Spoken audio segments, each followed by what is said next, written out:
রাজু চুলগুলো আছে খুব ভদ্রভাবে স্কুলে যেতে হয়, এই নে টিপফোটা দিয়ে দিয়েছি। ঠিক আছে মা, তুমি আমাকে নিয়ে টেনশন করো না, এখন আমি আসি। এই রাজু শোন, টাটা, সাবধানে যাস। ঠিক আছে মা, তোমাকেও টাটা। আরে মা, আমাকে একটু আগিয়ে দিয়ে এসো না। আরে রাজু, তুমি একাই যাও। আচ্ছা ঠিক আছে মা। আরে চিকু তো মনে রাগ করে চলে গেছে, মা একে একটু ধরেন, আমি চিকুকে একটু আগিয়ে দিয়ে আসি। এই চিকু দাঁড়া, আমি আসতেছি। আরে ছোটরাও তো আমার দিকে তাকিয়ে আছে, এখন আমি কোন দিকে যে যাই? এই রাজু দাঁড়াও, তোমাকে আমি অটোতে উঠাই দিয়ে আসি। মা সত্যি তুমি আমার সাথে যাবে? চলো তাড়াতাড়ি আমাকে দিয়ে আসো। কিরে ছোট, তোর মা চলে গেছে এই জন্য তোর মন খারাপ করছে? রাজু ওই দেখো গাছে কত সুন্দর কদবেল ধরেছে, এই কদবেল গুলো বড় হলে আমি আর তোমার ভাইয়ে পেরে খাবো।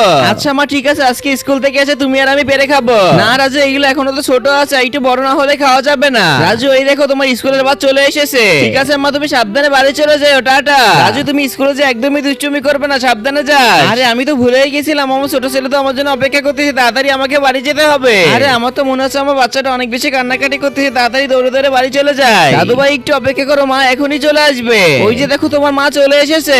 আরে আমার ছোট্ট বাবু, তুমি আমার জন্য অপেক্ষা করতেছিলে, এই দেখো মা চলে এসেছে। আর তোমার অপেক্ষা করতে হবে না। বন্ধুরা তোমরা লাইক করে দাও।